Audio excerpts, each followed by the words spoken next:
Let's go to our senior anchor, Iman Rapeti, who's standing by for us at that home in Saxonwold. Iman, a scary moment there as we kicked off our bulletin half an hour ago when you were speaking to that guest, and all of a sudden we heard some sort of explosive device in the background. It's true, Joanne, and the thing is, you know, one doesn't know what's happening because, as I said earlier on, the situation is really fluid.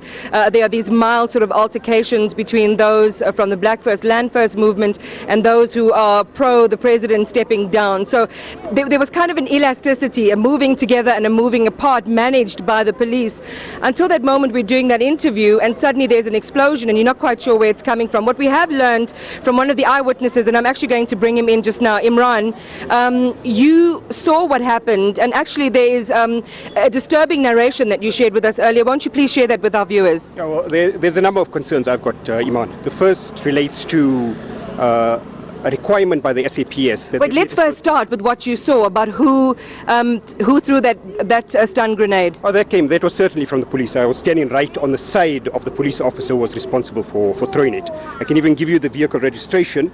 It's a vehicle from the Rosebank police station, E37, I think. I'll get the details for you now. And hopefully the SAPS will investigate the reason for throwing the stun grenade. Prior to that, what gave rise to this entire crowd dispersing was a requirement by the police that the crowd disperse on the threat that there was going to be rubber bullets shot. Now, I stood there concerned, wondering why rubber bullets needed to be shot, because the situation was a lot more volatile than it was early in the day. I've been here since about 2:30 this afternoon, and nothing had really changed. So perhaps the SAPS will investigate it and find out why it is that, number one, there was such a heavy police presence outside the Gupta premises. Secondly, why it is that there was a helicopter up in the air for such period in time, and why it is that the police saw it fit to disperse a crowd that, in my view, was not entirely violent in any form with a stun grenade. I know that for a living you are a lawyer, so you understand the way the law works and what certain contingencies are that should have been enacted in a situation like this. But as a citizen who came here to protest, we saw that with that explosive device, with that stun grenade going off, that people effectively dispersed almost in an instant as the dust settled, or as the smoke settled. BLF were gone, and many of the protesters who were pro the president stepping down also ran away. I think there were lots of children in the crowd as well. No, that's quite right. I'll tell you what came to my mind. When that happened, I thought about Hector Peterson. I really did.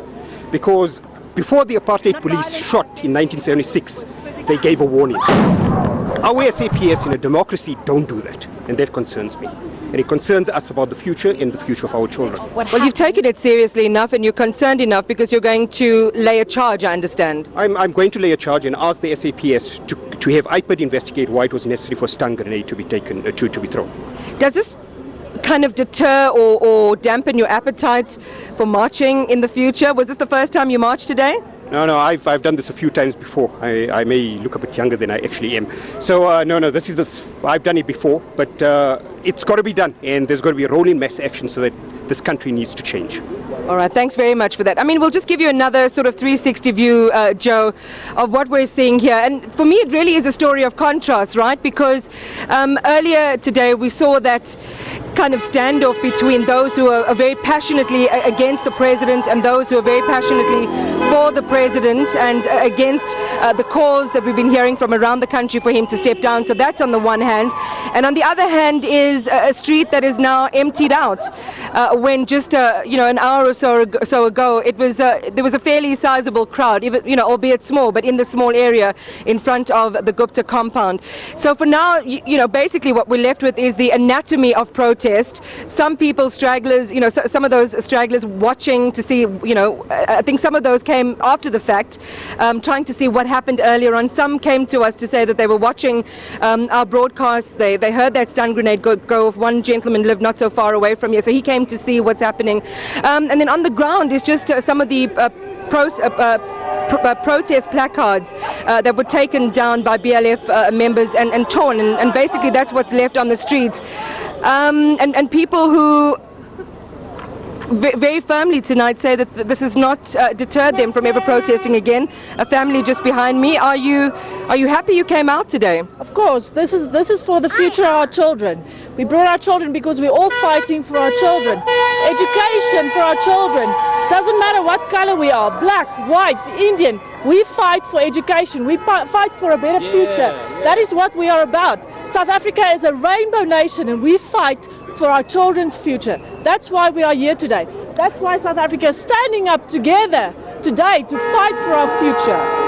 Right, so you want to add, thank you very much. So you want to add something? Add to what the lady has said. I second her in every way. It's the future of our children. That's what we're concerned about. Thank you very much. I think let's go there.